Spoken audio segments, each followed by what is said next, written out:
हाँ sir. Police control room सूचना। शहर के सभी पेट्रोलिंग पुलिस और टोल नाकों को सूचना दी जाती है कि शहर से जुड़े सभी 5 राज्यों के एंट्री और एग्जिट पॉइंट्स पे किसी भी गाड़ी को बिना चेकिंग के न अंदर आने दिया जाए और न बाहर छोड़ा जाए।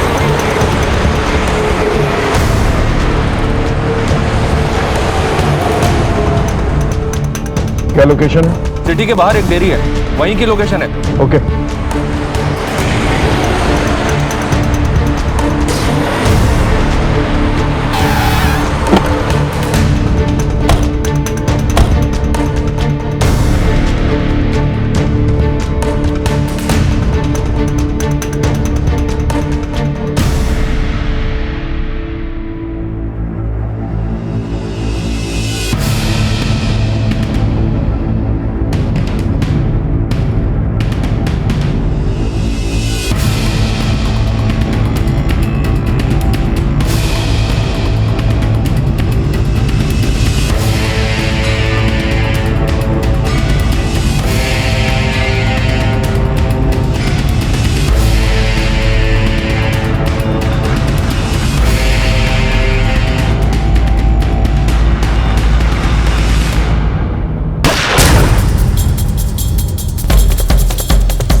कभी नहीं पकड़ पाओगे तुम उनको, कभी नहीं।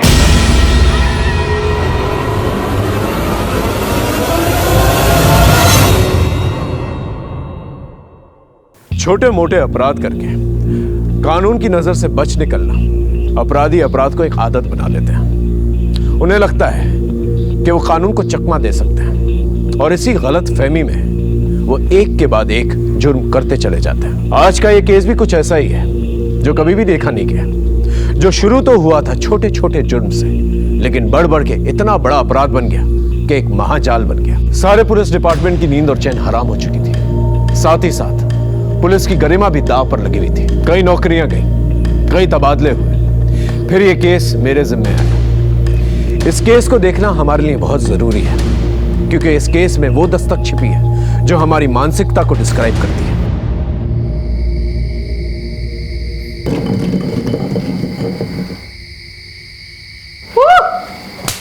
चल बोल, ट्रूथ और डेयर? डेयर। सोच ले। इसमें सोचना क्या है? ठीक है, चल तेरा डेयर निकालता हूँ। आज रात तू खंडर में जाएगा। अब बोल। हाँ। नहीं रे, मैं उस खंडर में नहीं जाऊंगा। तो फिर डेयर क्यों बोला? अब नहीं करेगा ना तो तुझे पूरे स्कूल में फेमस कर दूंगा कि तू झूठा भी है और डरपोक भी। डरपोक? डरपोक। डरपोक कोई डरपोक नहीं है, ये जाएगा। लेकिन मैं वहां डर रहा है ना। चल ठीक है, मैं तेरे साथ आऊंगा।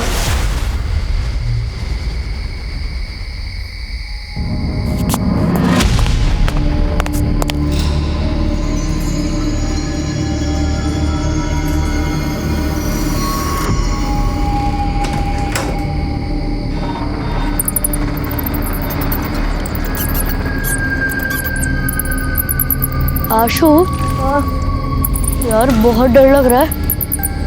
चल लौट चलते हैं, कहीं भूत भूत आ गए तो मुफ्त में हमारे जाएंगे।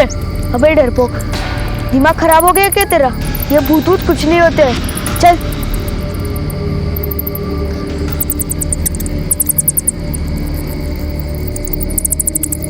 रुक।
खुश रहो। कसरत हो गई तुम्हारी? जी पिताजी, बस गायों को चारा देने ही जा रहा था। जाओ।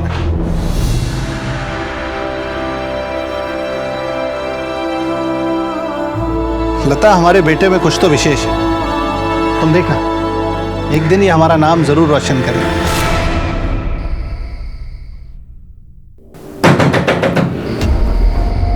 सुनिए सुनिए, इतनी रात को कौन हो सकता है? तुम रुको, मैं देखता हूं।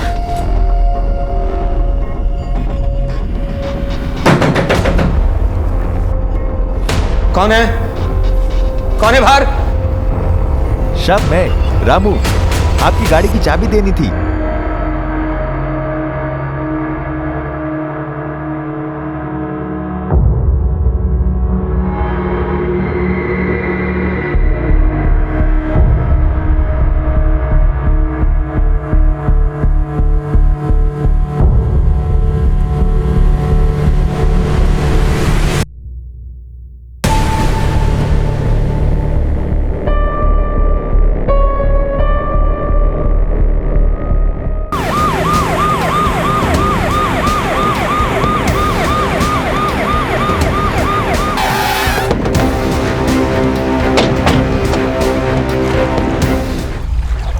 सर देख के लग रहा है लाश 3-4 दिन पुरानी है। चेक करो, कोई आईडी वगैरह है क्या नहीं। यहाँ पास में एक बोर्डिंग स्कूल है सर, वहाँ के बच्चे अक्सर इस तालाब में मटर गश्ती करने आते रहते हैं। ये शायद वहाँ का होगा।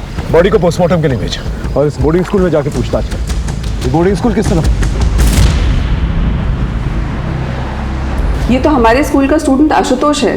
ये तो 4 दिन पहले घर जाने के लिए निकला था। क्या घर जाने के लिए निकला था? वो भी 4 दिन पहले? जी सर, दरअसल इसका एक भाई है अभिनव। ये दोनों हमारे स्कूल में ही पढ़ते हैं। पिछले हफ्ते हरिओम ने दोनों को खंडहर में पकड़ा था। कौन है उधर? ये तो हरिओम है। चल भाग, नहीं तो पकड़े जाएंगे।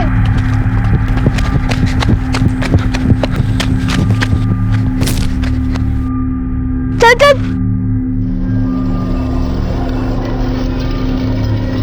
इतनी रात में क्या कर रहे तुम दोनों? हाँ, मैडम को बोलता हूँ, चलो जल्दी।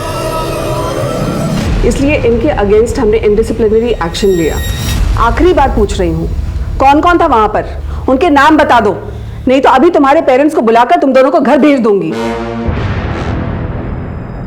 ठीक है, अब तुम्हारे पेरेंट्स को ही बताती हूँ, वही पूछेंगे तुमसे। कितना पूछा था सर, बट ना अभिनव ना आशुतोष, किसी ने कुछ नहीं बताया। आखिरकार मैंने उनके फादर राकेश अग्रवाल को बुला लिया। अभिनव के पैर में चोट लगी थी तो वो आकर उसे ले गए, पर आशुतोष नहीं गया। बट आप तो कह रही थी वो घर जाने के लिए निकला था ना सर। अभिनव के जाने के बाद अगले ही दिन आशुतोष भी चला गया। दीदी के एंगेजमेंट है घर पर, मुझे घर जाना है। लेकिन जब वो घर नहीं पहुंचा तो उसके घर वालों ने इस बारे में आपसे कोई इंक्वायरी नहीं की? हमारे यहाँ ज्यादातर अनाथ बच्चे पढ़ते हैं और जिनका घर आसपास होता है वो वीकेंड्स में घर चले जाते हैं। अब इनका घर भी पास में ही है और एक दिन पहले ही आशुतोष के पापा अभिनव को लेकर घर चले गए बेटी के एंगेजमेंट के लिए। तो जब आशुतोष ने कहा कि दीदी के एंगेजमेंट के लिए मुझे घर जाना है तो मुझे कोई शक ही नहीं हुआ। एक भाई घर पर है और दूसरा भाई स्कूल से घर के लिए निकलता है और बीच में उसका मर्डर हो जाता है, और ना ही घर वालों को कुछ पता चलता है और ना ही स्कूल वालों को। सर, मैंने उन बच्चों को बोला था खंडर पे मत जाओ, लेकिन वो मानते ही नहीं थे सर। देखिए ना क्या हादसा हो गया। अरे क्या बकवास कर रहे हो? एक सेकंड, किस खंडर के बारे में बात कर रहे हो? ठीक से बताओ। खंडर पे ना भूत वूत का चक्कर है सर। सर, वहाँ पर कोई आता जाता नहीं है, मगर सर वो शहर वाले मानते नहीं ना, इसलिए देखिए ना क्या हादसा हो गया। सर सब अंधविश्वास की बातें हैं, ऐसा कुछ नहीं है। हमको लगा इसलिए हमने बता दिया। कुछ और पता है इसके बारे में? सर कुछ दिन पहले मैंने आशुतोष की जान बचाई थी, नहीं तो गांव वाले उसको मार डालते। उसको मार डालते? ये क्या कह रहा है? सर आशुतोष बहुत ही शरारती लड़का है, हमेशा स्कूल से बिना बताए गायब हो जाता था। सर अभी कुछ दिन पहले ही गांव वालों ने आशुतोष को पकड़ लिया था, बहुत ही मारा पीटा था उसे। किसने? सर गांव वालों का कहना था कि आशुतोष गांव की लड़कियों को छेड़ रहा था। वो तो सही समय पर आकर किसी ने स्कूल में बता दिया, नहीं तो उसी दिन बात बिगड़ जाती। कौन थे ये लोग जिन्होंने आशुतोष को मारा था? वो पास के कुछ गांव के लोग थे।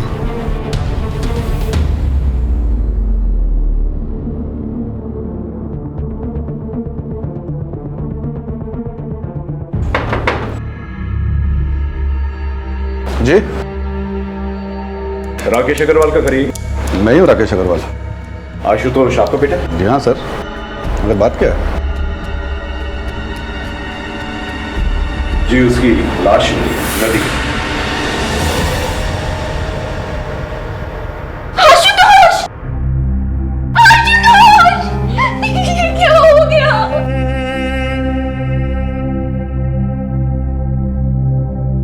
कुछ ही दिनों में मेरी बेटी सारिका की शादी है, देखिए ना सर, सिर्फ खुशी के माहौल में ये क्या हो गया। हमने लाश को पोस्टमार्टम के लिए भेज दिया। हमें लगता है कि लाश 4 दिन पुरानी है। वो स्कूल से घर के लिए निकला था, लेकिन ताज्जुब की बात यह है कि 4 दिन बीत चुके हैं और आप लोगों में से किसी ने भी एक बार भी उसे कांटेक्ट करने की कोशिश नहीं की। मेरे दोनों बेटों में आशुतोष ज्यादा शरारती था सर, और उसकी संगत में अभिनव भी बिगड़ रहा था। उस दिन जब कंप्लेंट आई तो मैंने स्कूल में जाकर उसे बहुत डांट लगाई सर, जिससे उससे अपनी गलती का एहसास हो और उसे लगे कि पापा नाराज हो जाएंगे, इसीलिए कॉल नहीं किया। अगर सर हमें जरा भी मालूम होता था कि ये सब हो जाएगा तो हम उसे कॉल क्यों नहीं करते सर? सर मैंने तो उसे साथ आने के लिए कहा था, मगर वो नहीं माना। तू भी चलना, दी की एंगेजमेंट में मौज करेंगे, मौज। तो जा, मैं नहीं आ रहा, वैसे भी पापा नाराज है। अरे पापा को जो कहना था उन्होंने कह दिया, अब थोड़ी ना कुछ कहेंगे। तू जा, मैं अगले हफ्ते आऊंगा। चल ठीक है। फिर ऐसा क्या हुआ था कि उसके मना करने के बावजूद वो अगले दिन ही स्कूल से निकल गया? और कहाँ गया? नहीं आप लोगों को बताया उसने और ना ही स्कूल वालों को। बेटा तुम लोग उस दिन खंडर में क्यों गए थे? डेयर, आज रात तू खंडर में जाएगा ये प्रूफ करने कि वहां कोई भूत नहीं है। नहीं रे, मैं उस खंडर में नहीं जाऊंगा। डरपोक, कोई डरपोक नहीं है, ये जाएगा। लेकिन मैं डर रहा है ना? चल ठीक है, मैं तेरे साथ आऊंगा। ये भूत भूत कुछ नहीं होता। मैंने मना भी किया था उसे, पर लेकर गया वो मुझे, और वहां वो था।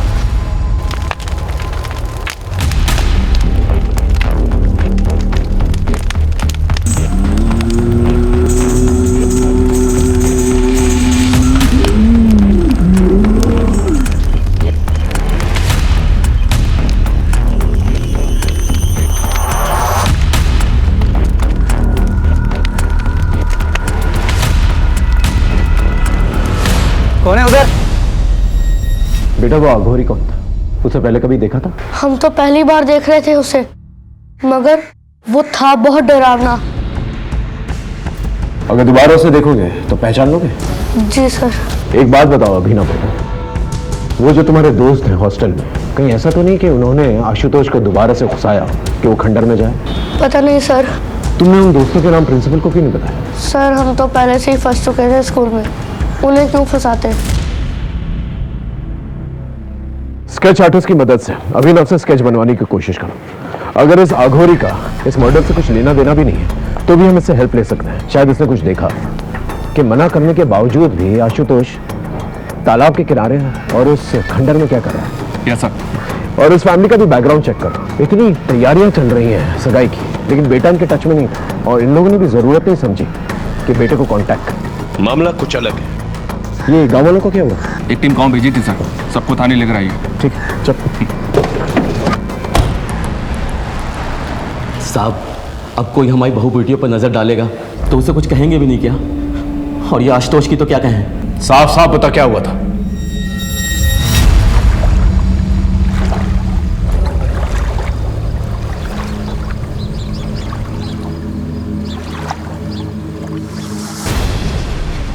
साले यहाँ ये सब करने आता है, शर्म नहीं आती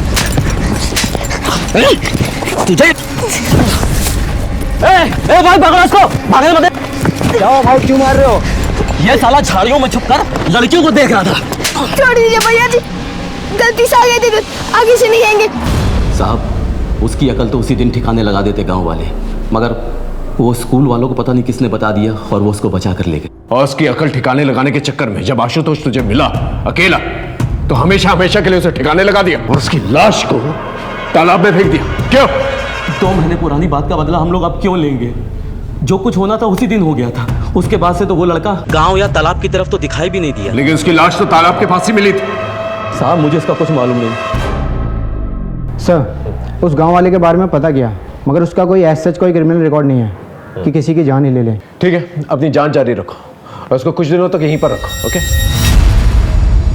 जब भी हम किसी केस की छानबीन करते हैं तो उस केस के हर एक पन्ने को पलट कर देखते हैं, विक्टिम से जुड़े सभी लोगों की अच्छी तरह से छानबीन करते हैं, सस्पेक्ट्स के सभी एंगल्स को अच्छी तरह से टटोलते हैं। इस केस में मामला बड़ा होने के साथ साथ सेंसिटिव भी था, इसलिए हमें बहुत ही समझदारी के साथ, बहुत ही गुप्त तरीके के साथ सब कुछ करना था। हम मुजरिम को चौकन्ना नहीं करना चाहते थे। केस में मुश्किलें बहुत थी, लेकिन हमने भी ठान ली थी। पृथिव्यानि त्रीणि रत्नानि जलमन्नं सुभाषितां मुद्धे मुद्धे। पृथिव्या त्रीणि रत्नानि जलमन्नं सुभाषितं मुद्धे पाषाण खान्देषु रत्न संज्ञा विधीयते। अरे वाह, अब आप इस श्लोक का अर्थ बताइए। इस श्लोक का अर्थ है कि इस धरती पर सिर्फ 3 प्रकार के रत्न हैं, जल, भोजन और मनुष्य के विचार। बहुत अच्छे, आप ऐसे ही मेहनत करते रहो, एक दिन अपना बहुत बड़ा मुकाम हासिल करोगे।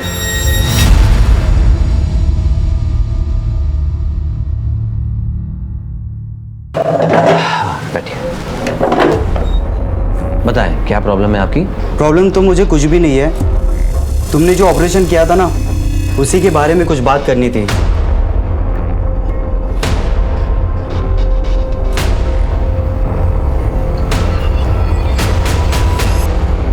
हाँ, आशुतोष की पोस्टमार्टम रिपोर्ट आ गई है। उसका लिवर और दोनों किडनीज को निकाला गया है। क्या मतलब organ trade? No sir, postmortem doctor की राय अलग है। उनका कहना है कि ऑर्गन्स निकाले जरूर गए हैं, बट इतनी बुरी तरह से कि वो डैमेज हो गए होंगे। 90% चांसेस हैं कि वो किसी के यूज करने लायक रह गए। और उनका कहना ये भी है कि ये किसी प्रोफेशनल डॉक्टर का काम नहीं है। कोई ऐसा करेगा क्यों? आखिर इसके पीछे क्या मामला हो सकता है? हो सकता है सर आशुतोष किसी कल्ट का शिकार बना हो, और वैसे भी वो अघोरी खंडर में ही था। मतलब ब्लैक मैजिक। इस अघोरी को ट्रैक करो, इसका मिलना जल्द से जल्द बहुत जरूरी है। और ऑर्गन ट्रेड के एंगल को भी खंगालो अच्छी तरह से। इससे रिलेटेड सभी लोगों से पूछताछ करो। जब तक का मामला क्लियर नहीं हो जाता हम कुछ कह नहीं सकते। सर उस अघोरी का पता चल गया है। पकड़ो इसे, अभी जेल जाने का टाइम आ गया। बाबा जी ये क्या कर रहे हो? छोड़ो हमें। ले चलो इसे। छोड़ो। अरे हमने क्या किया है? अच्छा तो तू है इन सब का बड़ा अफसर, मगर याद रख एक सन्यासी की साधना में रोड़ा बन रहा है तू। मिट्टी में मिला दूंगा तुझे। बाबा जी ये सन्यासी का चोला उतार के जरा ये बताइए, ये बच्चे आशुतोष का क्या किया? कौन आशुतोष? हम तो सिर्फ ब्रह्मा ब्रह्म को जानते हैं। देख हमसे मिलने आत्माओं के आने का समय हो रहा है, जाने दे हमें। क्षमा कर दूंगा तुझे तेरी इस भूल के लिए। अरे बाबा कहाँ चल दिए? चुपचाप यहाँ खड़े रहिए और हमारे सवालों के जवाब दीजिए, समझे? अरे मूर्ख, इतना दुस्साहस! राख कर दूंगा, मिट्टी में मिला दूंगा। देखो बाबा सीधे सीधे इज्जत से पूछ रहा हूं, क्या कि उस बच्चे की लाश मिली है उस खंडर के पास जो तालाब है ना, वहां जहां पर आप कुंडली मार के बैठे हुए और उसके अंग निकाले गए? कोई मजाक नहीं चल रहा है यहां पर। सीधे सीधे से बताओ अगर कुछ देखा है तो। देखना चाहेगा? अभी दिखाता हूं मेरी शक्तियां।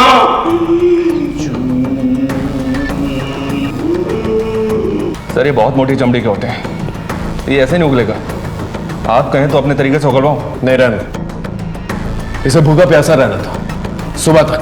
अगर सुबह तक कुछ नहीं बोला फिर अपना तरीका इस्तेमाल करें।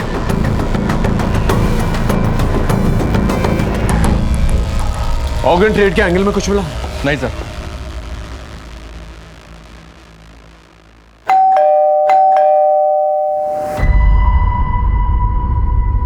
इतनी देर क्यों हो गई आज? कुछ नहीं, होम विजिट पे चला गया था।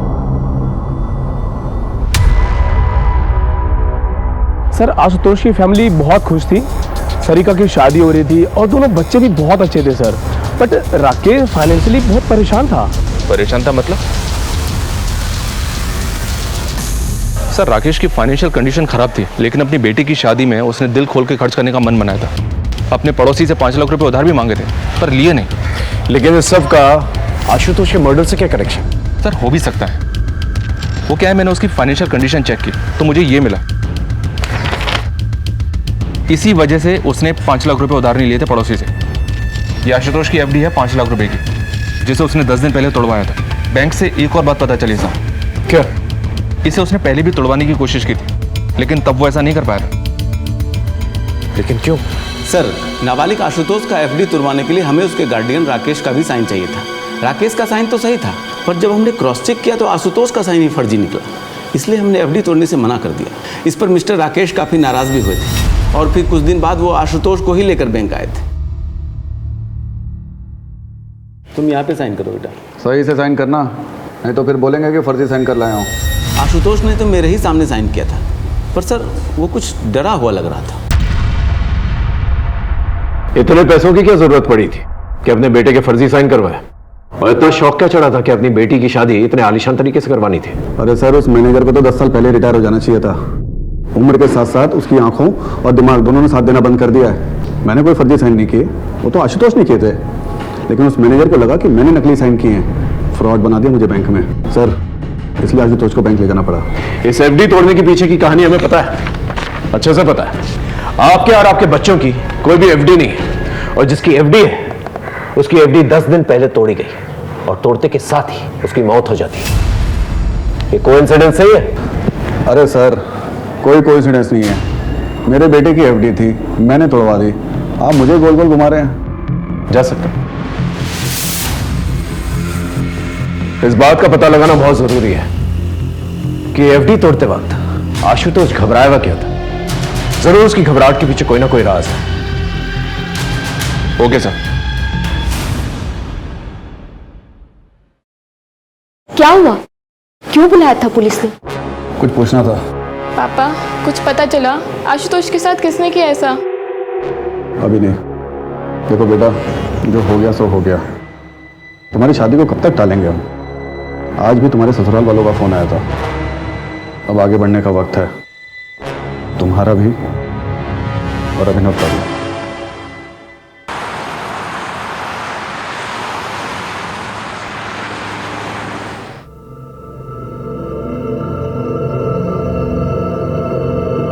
अब भैया आगे से अंदर ले लीजिएगा।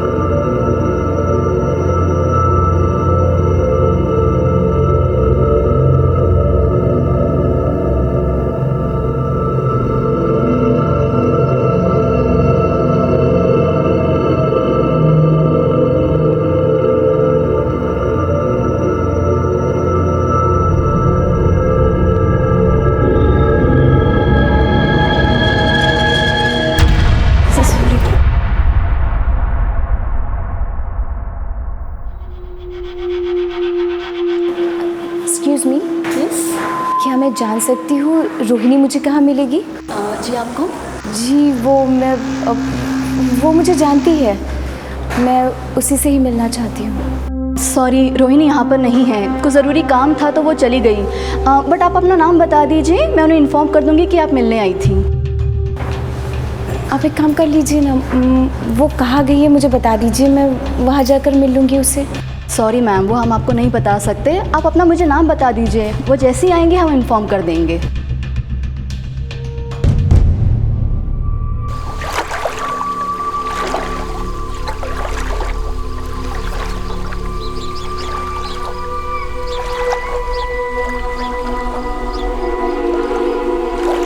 मनोहर, तुम्हारा बेटा तो इतनी ठंड में सुबह सुबह स्नान करके निकला है, क्या बात है? मनोहर, तुम्हारा बेटा तो बहुत तेजस्वी है। राम राम राम राम राम। अरे पापी, तुमने मेरा धर्म भ्रष्ट कर दिया, अपने उतरण का पानी सुबह सुबह मुझ पर डाल दिया। हमको माफ कर दीजिए। क्या बे नरेश, दिखता नहीं है?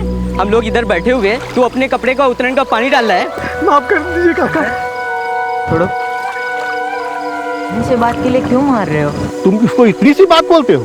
इस पापी ने मेरा धर्म भ्रष्ट कर दिया है। घर से मैं स्नान करके निकला था, पूजा पाठ करना है मुझे, और तुम इसका पक्ष क्यों ले रहे हो? क्या तुम्हें अपने गांव की मर्यादा और परंपराओं का कोई ख्याल नहीं है?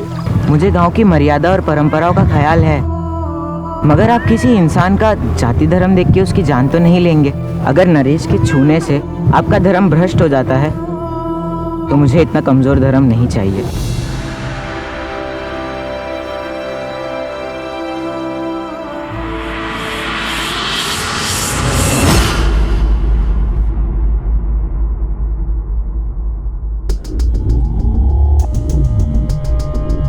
सर, हमने नजर रखी हुई है, कोई हलचल नहीं है।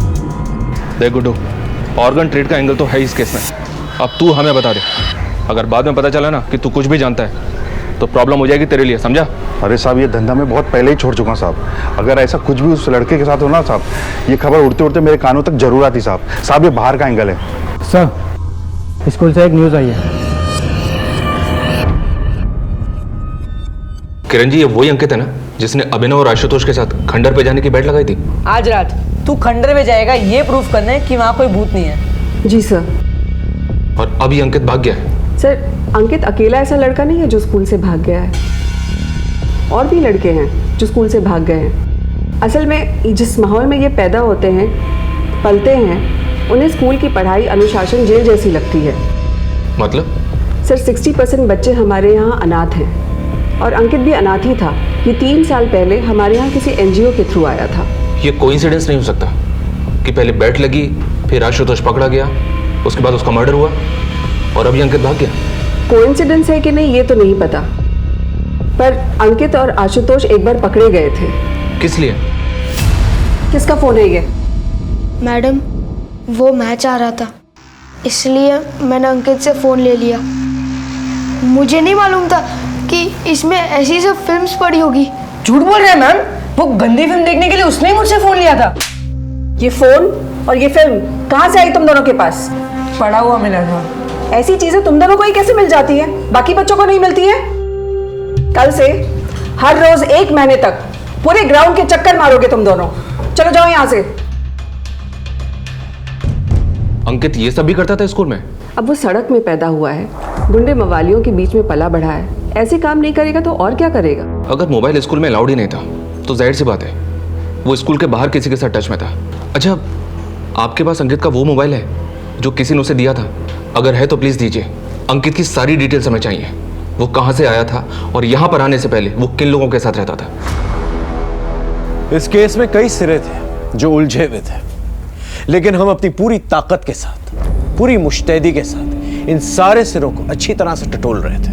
जैसा मैंने पहले भी कहा था, मुजरिमों के बढ़ते हौसलों के साथ साथ उनके कनेक्शंस और उनके नेटवर्क्स भी बढ़ जाते हैं, लेकिन हम कड़ी से कड़ी जोड़ते गए और सारे सबूत इकट्ठा करते गए। हमें भी इस बात का पूरा अंदाजा था कि हमारा सामना एक बहुत ही पेशेवर और एक बहुत ही बड़े मुजरिम के साथ था।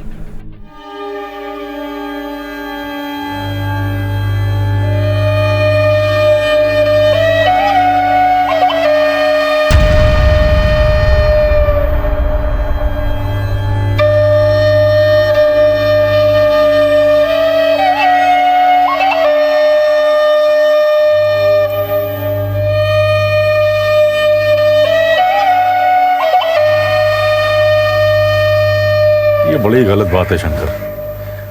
ये औरतें तुमसे अपनी मेहनत की मजदूरी मांगने आई, तुमने इनकी पिटाई कर दी। ये तो ठीक नहीं।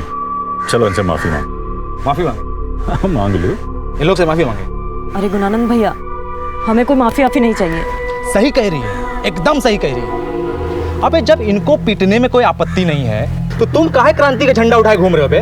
ये क्रांति की बात नहीं है शंकर, ये न्याय की बात है। देखो, आज तुम्हारे शरीर में बल है, ताकत है, तो तुम इनको मारते हो, पीटते, चुप रहती, बोलते नहीं। लेकिन ये ना भूलो कि इनके पास भी सत्य का बल है। तुम जानते हो तुम बौड़ा गए हो, तुम्हारा दिमाग खराब हो गया है, तभी तुम ऐसी बहकी बहकी बात कर रहे हो, समझे? देखो, हमको यहाँ पे तमाशा चाहिए नहीं। जितना तामा झामा है ना तुम्हारा ये सब लपेटो और निकलो यहाँ से, समझे? जैसी प्रभु की इच्छा।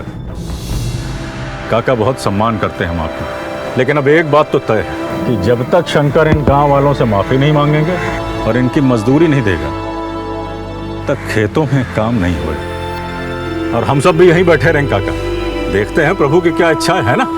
चलो बैठ जाओ भाइयों, बैठो, बैठ जाओ, बैठो सब अपना ही बैठो।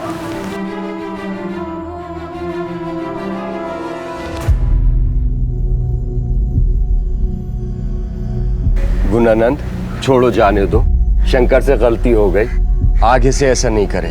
तुम मुझसे सब अपनी मजदूरी ले लो, ये मजदूरी ले लो। धन्यवाद कर। बोल इनसे, आगे से किसी को नहीं मारेगा। माफी मांग इनसे, बोल।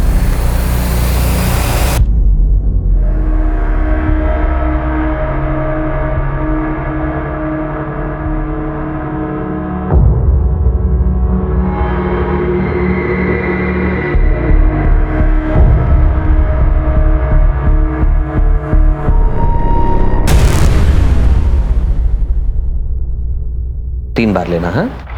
ध्यान रखा करो। कौन हो तुम लोग? अंदर कैसे आके तुम लोग? कंपाउंडर, ये क्या कर रहे हो तुम?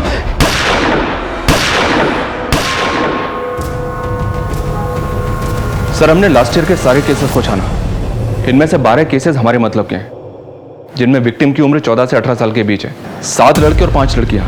7 लड़कों में से 5 लड़कों के ऑर्गन निकाले गए हैं, जबकि सभी लड़कियों के रेप किए गए। 2 लड़कियां तो ऐसी हैं सर जिनके ऑर्गन्स भी गायब थे। और सर, कुछ केसेस तो ऐसे हैं जो आशुतोष के केस से काफी सिमिलर हैं। 3 लाशें तो उसी तालाब में मिली थी।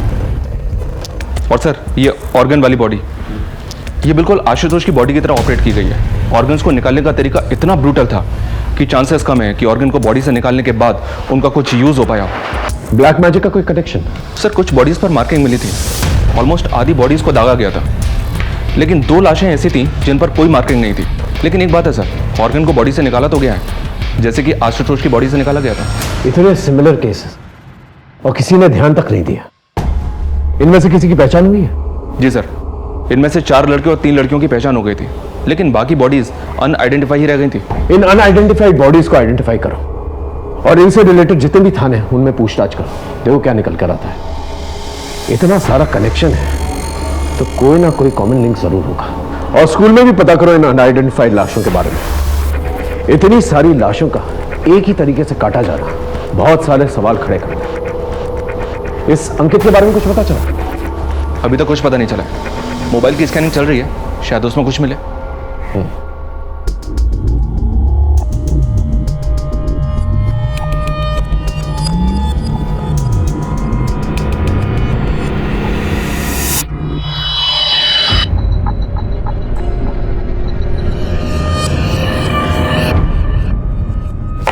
सर, आप लड़कों के बारे में क्रॉस चेक कर रहे थे, वो तो ठीक है, पर ये लड़कियां, हमारा बॉयज स्कूल है। पॉसिबल है कि आसपास की लड़कियां हों जिन्हें आपने कभी देखा हो या आपके स्कूल में उन्हें कोई जानता हो, कोई गर्लफ्रेंड या कोई फ्रेंडशिप वगैरह। सर, हमारे यहाँ के स्टूडेंट तो बाहर ही नहीं जाते हैं, तो ये लड़कियों वाला एंगल तो निकलता ही नहीं है। मैडम, जिस ट्रस्ट का स्कूल है उनके गर्ल्स स्कूल भी तो हैं, हो सकता है वहाँ की कोई लड़की हो। होगी सर, पर मैं इनमें से किसी को नहीं जानती हूँ। आप ट्रस्ट का एड्रेस लीजिए और वहीं जाकर पता कर लीजिए। सर, आप इस तरह से अपनी इन्वेस्टिगेशन में बार बार स्कूल को लेकर आ रहे हैं, स्कूल की रेपुटेशन पे असर पड़ रहा है। सर, इनमें से कोई भी लड़का या लड़की हमारे किसी भी स्कूल या इंस्टीट्यूट से रिलेटेड नहीं है। हाँ, जो बच्चे हमारे स्कूल से भागे हैं, ये उनकी मिसिंग रिपोर्ट है, जो हमने पुलिस में भी लिखवाई हुई है। उसके बाद उनके साथ क्या हुआ ये हमें भी नहीं पता। हमें स्कूल से भागे हुए हर बच्चे की डिटेल चाहिए। वो यहाँ पर आने से पहले किसके साथ थे, कहाँ रहते थे। जी सर। बेबी बस 2 मिनट, बेबी 2 मिनट, बस 2 मिनट, बेबी 2 मिनट, बस 2 मिनट में सब्जी तैयार, फिर बेबी खाना खाएगा। चलो बेबी बस बस बस, चलो चलो देखिए कौन है, कौन है, कौन है, कौन है, देखो कौन है, कौन है, कौन है, देखो देखो देखो कौन है। ओ मम्मा आई है। ओ जी बेटो, क्या हुआ मेरे बच्चा? सुबह से तंग ही कर रहा है। सब्जी, अरे सब्जी।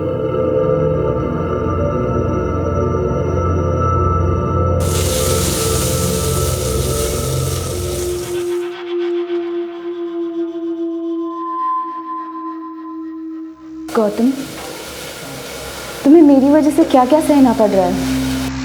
क्या हो गया अचानक? तुम जानती हो चाहे कुछ भी हो जाए मैं हमेशा तुम्हारे साथ हूं। अच्छा बताओ, तुम्हारा काम कैसा था? ठीक ही था, पर हुआ नहीं। अगर हमें इस बार का चुनाव जीतना है ना तो कुछ अलग करना पड़ेगा। हम अपने क्रेडिट पर चुनाव नहीं जीत सकते। वो गुणानंद है ना, वो जनता का मसीहा बन बैठा है। अच्छा, अभी जागे हैं आप। सरकार, ये जो बुद्धि आपको आई है ना, बहुत देर से आई है, समझे? क्या लूट मचाए हो पिछले 5 साल तक, और जिस टाइम पे आप लूट मचा रहे थे ना, वो गुणानंद जनता के बीच में जाके उनके लिए काम कर रहा था, इसीलिए मसीहा बना है। हमारी एक बात ना आप कान खोल के सुन लीजिए, आपकी इस नेतागिरी में ना बहुत सारा पैसा लगाए हम, अब हम नुकसान नहीं उठा सकते। तो ये गुणानंद का हिसाब किताब कीजिए, समझ रहे? क्या है कि हमारा पैसा ना मेहनत का पैसा है, ब्याज सहित असूलेंगे। वक्त के साथ साथ ये केस भी बड़ा और संगीन होता चला जा रहा था। नए नए खौफनाक और खतरनाक मामले रोशनी में आ रहे थे, क्योंकि लोगों में डर का माहौल बना हुआ था, इसलिए कोई भी खुलकर सामने नहीं आना चाहता था। लेकिन कोई ना कोई कहीं ना कहीं पहल जरूर करता है। इस केस में अपराध के खिलाफ मोर्चा खोलने वालों की, आवाज उठाने वालों की जितनी सराहना की जाए उतनी कम है, क्योंकि इसी के जरिए इस अपराध का महाजाल हम काट सकते थे। सलाम साहब, बोल। एक खबर लाया आशुतोष के बाप के बारे में। क्या खबर? सर आजकल कुछ ज़्यादा ही भगवान को मानने लगे। तो इसमें खबर जैसा क्या है? आप ही तो जादू टोने का एंगल ढूंढ रहे थे ना, इसलिए सोचा बता दूं। आप तो जानते हो छोटी मोटी बात के लिए आपको डिस्टर्ब नहीं करता। तो बड़ी बात बताना। आशुतोष और उसके बाप के रिश्ते के बारे में। सर, एहतियात के तौर पर आदमियों को जब डिटेल्स निकालने के लिए कहा था, तब इस फैमिली के बारे में ये बात पता चली थी, जिसे बहुत ही खूबसूरती से इन लोगों ने छिपा के रखा हुआ था। आजकल बहुत पूजा पाठ करवा रहे हैं। हाँ, तो इसमें गलत क्या है? घर की शांति के लिए करवा रहे हैं। लेकिन हमें तो पता चला है कि ये सब कुछ आजकल में शुरू किया आपने। अचानक से इस तब्दीली की वजह जान सकता हूँ? मेरा बेटा मरा है। आपका नहीं, आपके बड़े भाई का। आशुतोष आपका बेटा नहीं था, ये बात आपने हमसे छुपाई। वो मेरे बड़े भाई का बेटा था, लेकिन मेरे बेटे जैसा ही था। बड़े भाई की मौत के वक्त वो 2 साल का था, तब से पाला है उसे। तो छुपाने जैसा क्या है? छुपाने वाली बात है पैसा। आपने अपनी बेटी सारिका की शादी के लिए आशुतोष की एफडी तोड़ी, और एफडी तोड़ने के तुरंत बाद ही उसकी मौत हो जाती। जी क्या कह रहे हैं सर आप? 5 लाख रुपए के लिए मैं ये सब करूंगा? मैंने कब कहा कि 5 लाख रुपए के लिए आप करेंगे सब? पेपर्स है ना, ये पेपर्स हमने तहसील से मंगाए। ये आपके बड़े भाई की प्रॉपर्टीज के पेपर है, और इसके मुताबिक उनकी मौत के बाद तुरंत ही उनके बेटे के नाम पे हो जाती है सारी प्रॉपर्टीज होते हैं, और उसकी मौत के बाद ये सब कुछ आपके नाम पे हो जाता है। अब इतना सब कुछ के लिए आप ये सब तो करिए। खुद से कातिल ढूंढा नहीं जा रहा और हमारे ऊपर आरोप लगा रहे हैं। अगर आपके पास कोई सवाल है तो पूछिए, वरना मुझे और भी काम है।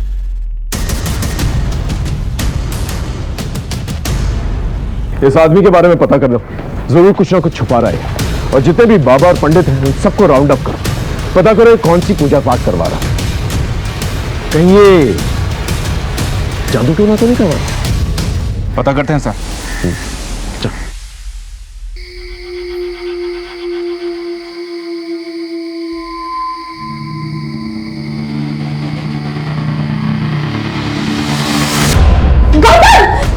सॉरी सॉरी सॉरी सॉरी, गलती से बटन दब गया था। मैं जानता हूँ तुम्हें अंधेरे से डर लगता है, सो सॉरी। कोई बात नहीं, एक्चुअली सॉरी तो मुझे कहना चाहिए था। फोबिया मुझे है और खामोखा तुम्हें तकलीफ में डाल रही हूँ। मैं जानता हूँ तुम्हारा दर्द, तुम्हारे मन में बहुत कुछ चल रहा है, पर तुम किसी से शेयर नहीं करना चाहती। पर मैं हूं ना तुम्हारे साथ।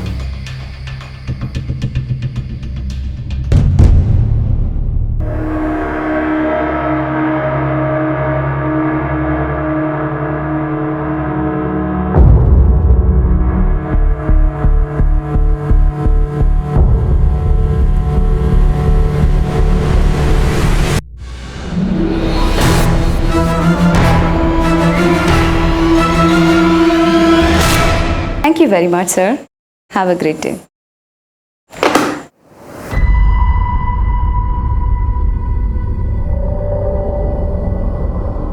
शोनम, हाँ मैं लंच के लिए बाहर जा रही हूँ। अच्छा, आधा घंटा लग जाएगा फिर भी मुझे, तब तक कि तुम रिसेप्शन संभाल लेना, ठीक है?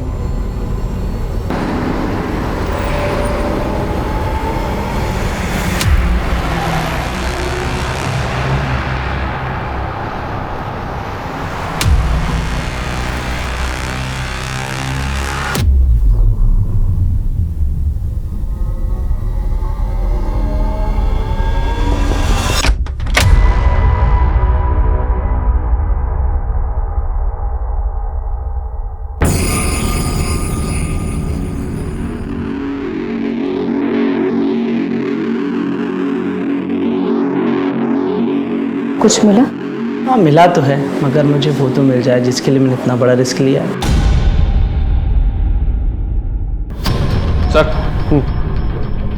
सर टोटल मिली 12 लाशों में से 5 लाशों की पहचान नहीं हो पाई है, लेकिन जिन 7 लाशों की पहचान उनके घर वालों ने की थी उन सबको बुलाकर हमने उनका बैकग्राउंड चेक किया, तो सबके अंदर एक कॉमन लिंक निकलकर सामने आया है। क्या है कॉमन लिंक?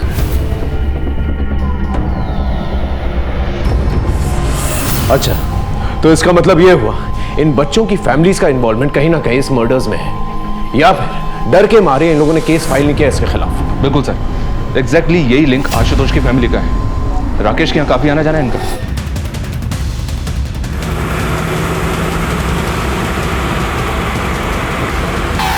वहां जाके चेक करो, देखो क्या मिलता है।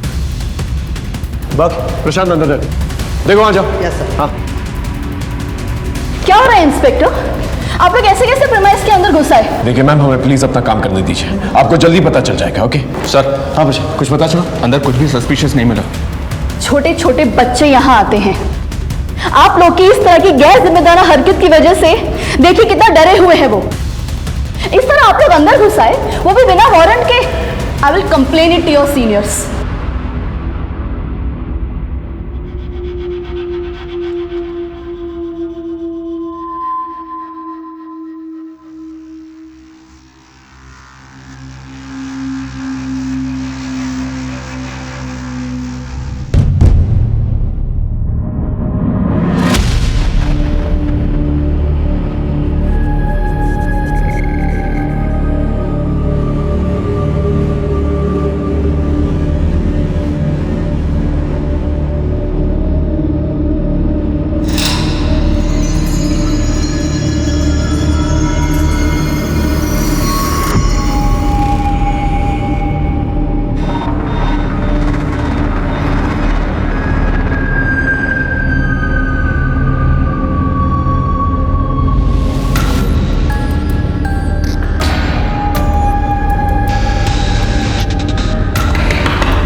रोहिणी,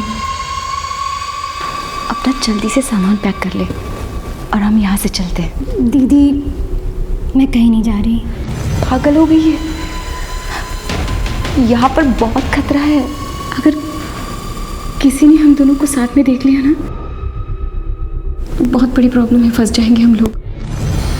तुझे मुझ पर भरोसा है ना? तो चलो मेरे साथ, मैं सब समझाती हूँ रोहिणी। प्लीज रोहिणी।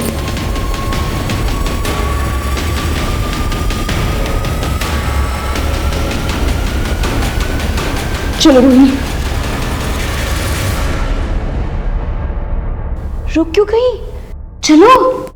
तुम्हें क्या लगता है दीदी, मैं तुम्हारे झांसे में आ जाऊंगी? मुझे तो पहले से ही पता था कि तुम मुझसे जलती हो, और अभी तो मुझसे जलने के और भी वजह है ना तुम्हारे पास। ये पैसा, ये पावर है ना। रोहिणी ऐसी बात नहीं है बेटा, यहाँ पर कुछ भी सही नहीं है, इसलिए कह रही हूँ। चलो। क्यों दीदी, क्यों सही नहीं है? जब तक तुम कर रही थी सब कुछ सही था, लेकिन तुम पीछे रह गई, मैं आगे निकल गई, तो बस सब कुछ गलत हो गया।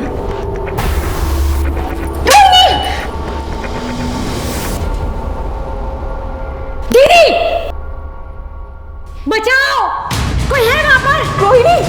चुप हो जाओ, बचाओ मुझे, चुप हो जाओ, बचाओ मुझे, बचाओ मुझे, चुप हो जाओ।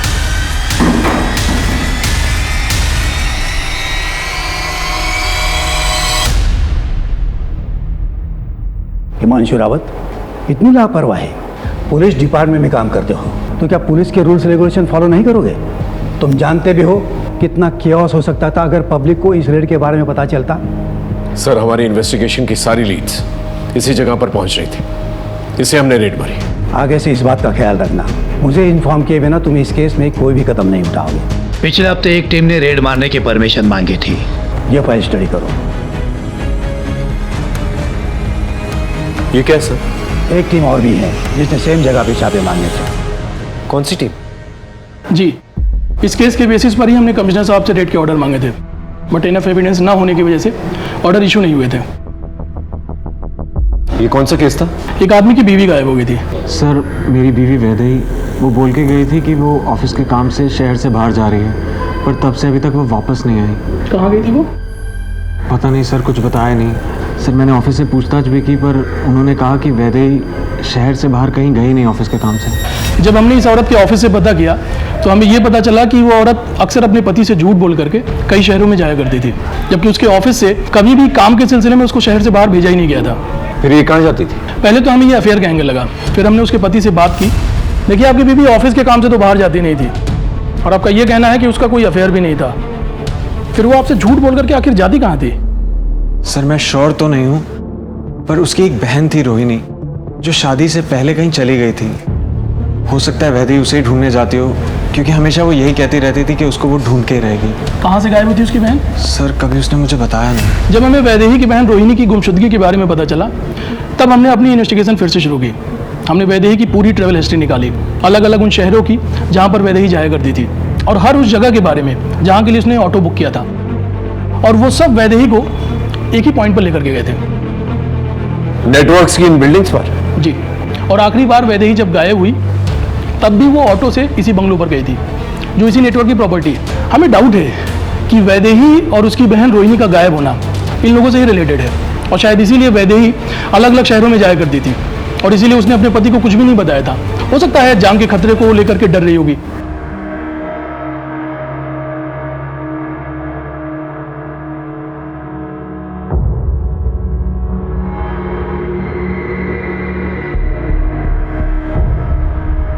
बाबा की जय हो। बाबा की जय हो। बाबा की जय हो। सर, ये वही लोकेशन है जहाँ पर वैदेही मिली, और ये वही लोकेशन है जहाँ पर हमने पहले टारगेट किया था, और इन सब का कनेक्शन वो नेटवर्क है। सर, ये सारे विक्टिम्स जो हैं इनके पावर की वजह से डरे हुए हैं। अगर आप हमें परमिशन दे देंगे तो ये सारे विक्टिम्स सामने आएंगे, सैकड़ों की संख्या में सामने आएंगे। हाइपोथेटिकल बातें मत करो हिमांशु। ऐसा करेंगे तो वैसा होगा, वैसा करेंगे तो ऐसा होगा। थोड़ा प्रैक्टिकल सोचो। शक करने की वजह हमारे पास बहुत हैं, लेकिन क्या हमारे पास पुख्ता सबूत हैं? कोई चश्मदीद गवाह हैं? देखो, पिछली बार भी तुमने रेड मारी थी, क्या मिला? इस बार भी अगर हम फेल हो गए, रिजल्ट 0 आ गया, तो संभालना बहुत मुश्किल होगा हिमांशु। सर, ऐसा दोबारा नहीं होगा। I promise I will not fail you. ऐसा मत सोचो कि मैं तुम्हें काम करने नहीं दे रहा हूँ, इसलिए मैं ये कहूँगा कि तुम कोई पुख्ता सबूत ढूंढो, कोई चश्मदीद गवाह ढूंढो, तब मैं इस ऑर्डर पे साइन करूँगा। सिर्फ शक के बेसिस पर इतना बड़ा रिस्क मैं नहीं ले सकता। हमने पूरी एड़ी चोटी का जोर लगा दिया था, लेकिन फिर भी अपराधी को पकड़ने में हम नाकामयाब रहे। अब हलचल बढ़ गई थी। अब अपराधी की नजर पुलिस की हर एक मूवमेंट पे थी, क्योंकि केस सेंसिटिव और बड़ा था। कमिश्नर साहब की इंस्ट्रक्शंस और उनकी फिक्र वाजिब थी। हम कोई गलती नहीं कर सकते थे और ना ही खुलेआम हाथ डाल सकते थे। ऐसे में हमने ठोस और पुख्ता सबूत जमा करने शुरू किए। एक कहावत तो आपने सुनी ही होगी, पाप का घड़ा एक ना एक दिन जरूर भरता है। शायद वक्त आ गया था कि इस गुनहगार की किताब के पन्नों में कानून की सजा के पन्ने अब लिखे जाएं। ये आपने लिखवाई थी? जी सर, मेरे पति ऋतुराज की हत्या इन्हीं लोगों ने करवाई है, क्योंकि उन्होंने इन लोगों के लिए काम करने से मना कर दिया था। वो लोग इतने बड़े हैं कि पुलिस कुछ नहीं कर पाई। बस शूटर मिला तो इंसाफ हुआ।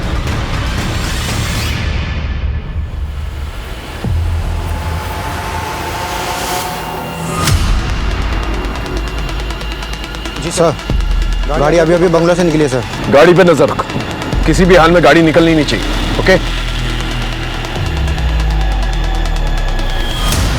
सर, अब तो सबूतों के साथ साथ गवाह भी मौजूद है। हाँ सर, वो वही है हाईवे पर।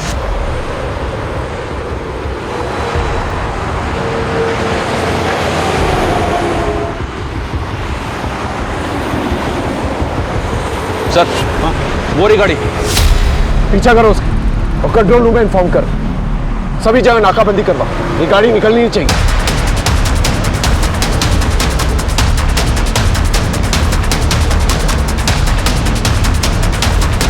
तेज चलो।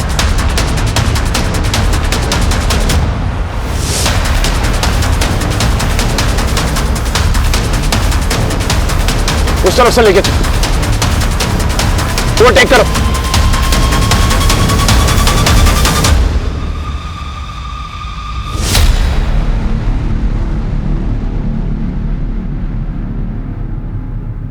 सर अब तो सबूतों के साथ साथ गवाह भी मौजूद है, हमारी टीम्स रेडी है, बस आपके ऑर्डर्स की जरूरत है। देखो मैडम, आप पीछे तो नहीं हटेगी? नहीं सर, उस आदमी को मैं सलाखों के पीछे देखना चाहती हूँ और उसके लिए मैं कुछ भी करूंगी। सर हम जितनी देर लगाएंगे वो इतनी दूर चला जाएगा, प्लीज।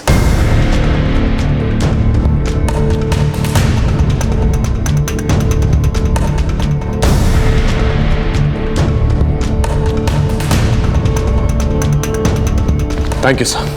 देखो हिमांशु, अगर ये ऑपरेशन फेल हुआ तो हमारे डिपार्टमेंट की इज्जत मिट्टी में मिल जाएगी। Don't worry sir, I will get it.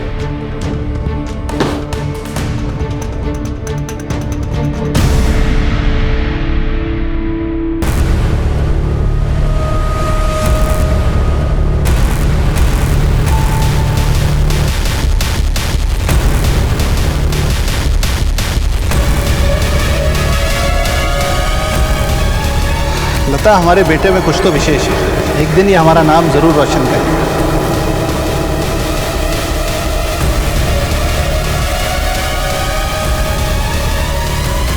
अगर नरेश के छूने से आपका धर्म भ्रष्ट हो जाता है तो मुझे इतना कमजोर धर्म नहीं चाहिए। जब तक शंकर इन गांव वालों से माफी नहीं मांगेंगे और इनकी मजदूरी नहीं देंगे, खेतों में काम नहीं हो पाएगा। देखते हैं प्रभु की क्या इच्छा है ना।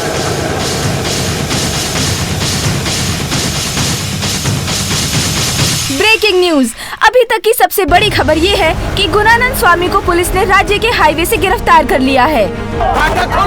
गुणानंद की गिरफ्तारी के बाद उनके भक्तों में काफी आक्रोश देखा जा रहा है। कई जगहों पर तोड़फोड़ और आगजनी की वारदातें भी हुई हैं। छोड़ेंगे नहीं, आग लगा देंगे घर को।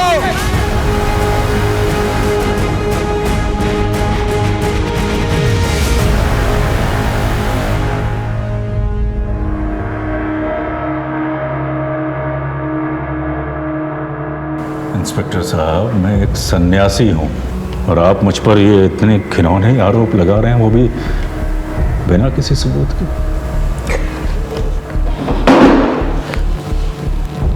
हमारे पास तेरे खिलाफ सबूत भी है और चश्मदीद गवाह भी है। कितने बड़े अफसर हैं आप, फिर ऐसी नादानों जैसी बातें क्यों कर रहे हैं? किसी ने कुछ ऊट पटांग कह दिया और आप हमको यहाँ इस कारावास में ले आए कैद करके। जो प्रभु की इच्छा, हमें आपसे कोई शिकायत नहीं। भय है कि आप हमारी बात मान नहीं रहे, लेकिन हमारे जो भक्त हैं बाहर, यदि उन्हें ये पता चल गया कि आपने मुझको यहाँ यूं कैद करके रखा है तो यकीन जानिए अनर्थ हो जाएगा। धमकी दे रहा है, दंगे करवाएगा, फसाद करवाएगा। अरे मैं कैसे फसाद करवाऊंगा? मैं तो यहाँ आप लोगों की कैद में हूँ ना, कारावास में। लेकिन मेरे भक्त जो बाहर हैं इस कारावास से दूर, वो मासूम है, प्रेम करते हैं मुझसे, और प्रेम में तो इंसान कुछ भी कर जाता है ना। ऐसी चिकनी चुपड़ी बातें करके भोले भाले भक्तों को अपने जाल में फंसाता है ना तुम, लेकिन यहां ऐसा नहीं चलेगा। यहां गुनाह कबूल किए जाते हैं। परंतु कौन से गुनाह, कौन से? ये ऐसा नहीं मानेगा। एक काम करो, इसे यहीं रखो और खाना पीना बिल्कुल नहीं देना, और सोने भी मत देना। देखते हैं ये खेल कितने दिनों तक चलता है।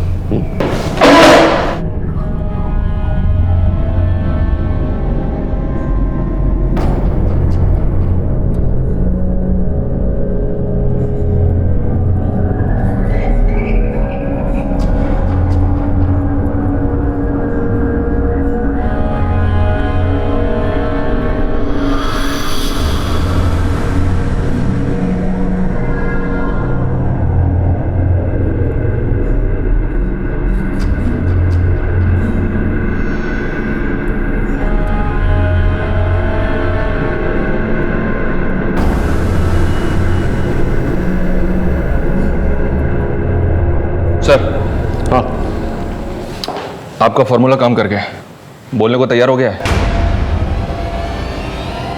हर इंसान को उसके तरीके से हैंडल करना पड़ता है। चल।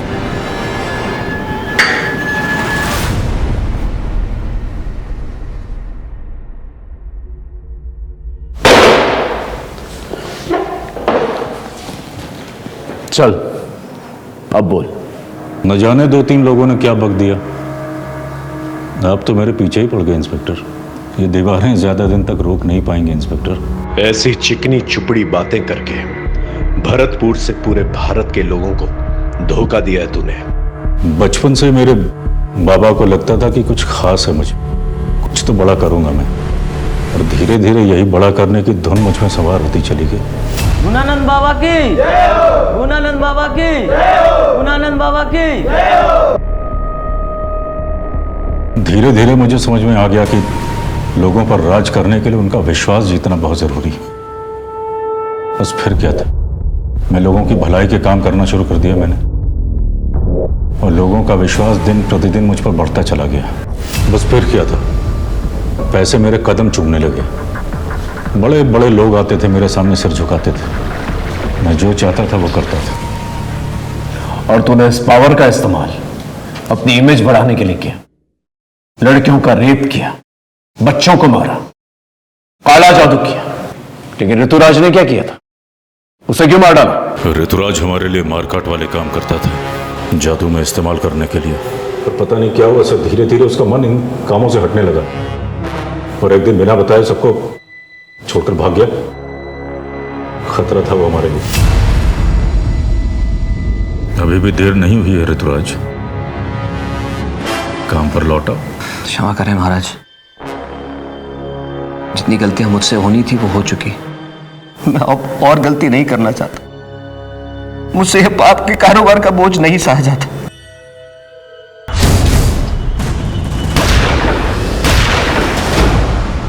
वैदेही कहाँ है?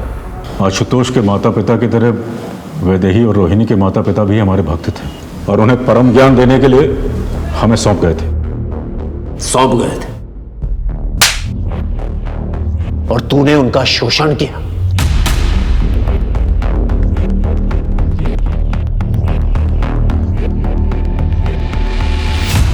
वैदेही कभी भी सहज नहीं थी आश्रम में, लेकिन रोहिणी पूरी तरीके से काबू में थी हमारे।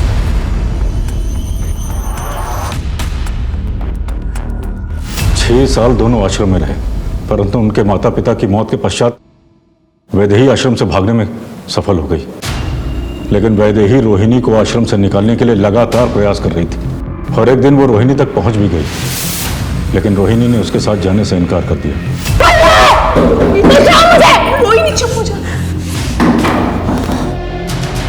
पहले तो मैंने वैदेही को छोड़ दिया था, परंतु अब वो वापस आई।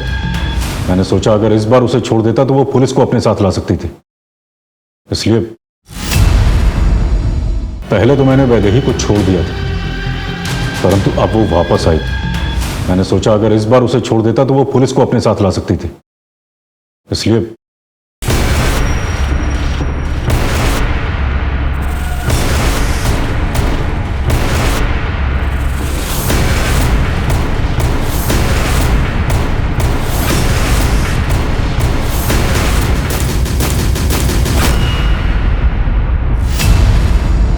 तू तो ज्यादातर अनाथ बच्चों को मारता था, फिर आशुतोष को क्यों मारा? वो तो तेरे स्कूल में पढ़ता था, ऊपर से गरीब भी था। उसका बाप मेरा भक्त था और वो गरीब नहीं था। बाद में मुझे पता चला कि उसके बाप के पास पैसे भी थे और जमीन भी, और वो दोनों मुझे चाहिए थे। इसलिए मौका मिलते ही मैंने उसके बाप को अपने झांसे में ले लिया।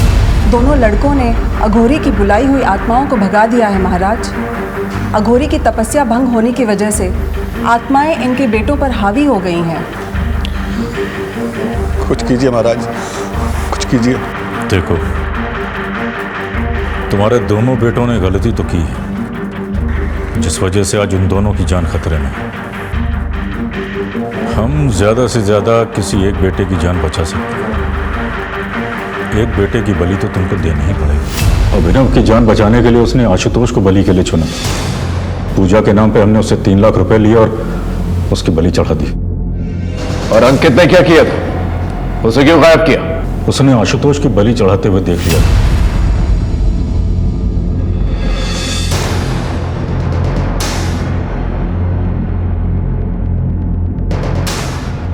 ना जाने तूने कितनी जमीनों का गबन किया है, कितने घरों को बर्बाद किया है, कितने भोले भाले मासूम लोगों को हमेशा हमेशा के लिए मिटा दिया है। अपना साम्राज्य फैलाने के लिए कितने लोगों को बलि का बकरा बनाया, और ना जाने कितनी लाशों पर चल के तो यहां तक पहुंचा है। लेकिन अब नहीं।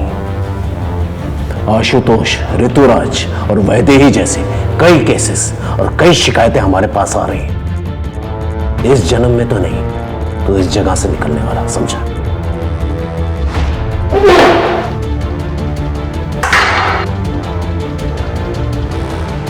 आज दुनिया के हर एक कोने में ऐसे बाबा हैं जो आध्यात्मिक होने के साथ साथ बड़े बड़े और अच्छे अच्छे काम करते हैं, और लोग भी आंख बंद करके उन पर विश्वास करते हैं।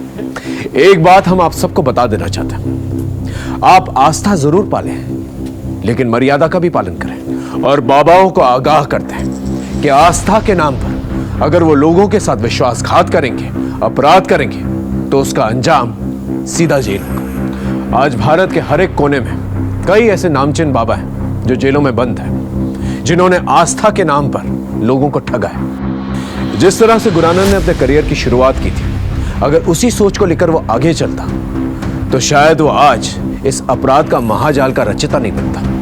हम इन बाबाओं को ताकतवर बनाते हैं, और इस ताकत और भरोसे का ये लोग नाजायज फायदा उठाते हैं। और फिर ना ही सिर्फ ये लोग अपना नाम खराब करते हैं, बल्कि अपना अंजाम भी खराब करते हैं। हर दस्तक को पहचाने और याद रखिए, धर्म के खिलाफ काम करने वाला कभी धार्मिक नहीं हो सकता। इसी के साथ मैं आपसे विदा लेता हूं, फिर मिलेंगे एक नए केस के साथ। तब तक देखते रहिए क्राइम पेट्रोल दस्तक, क्योंकि मकसद बताना नहीं, बचाना है। जय हिंद।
आज रात तू खंडर में जाएगा?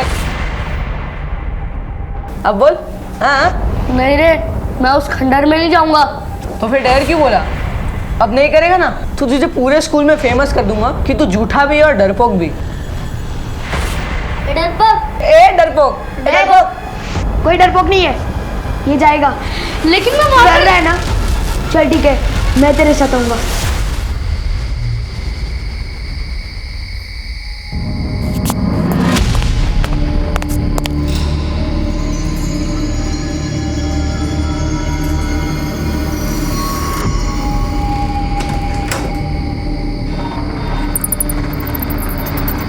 हो सकता है सर आशुतोष किसी कल्ट का शिकार बना हो, और वैसे भी वो अघोरी खंडर में ही था। Black magic. सर हमने लास्ट ईयर के सारे केसेस को छाना। 7 लड़कों में से 5 लड़कों के ऑर्गन निकाले गए हैं, जबकि सभी लड़कियों के रेप किए गए। इतनी सारी लाशों का एक ही तरीके से काटा जाना बहुत सारे सवाल खड़े करता है।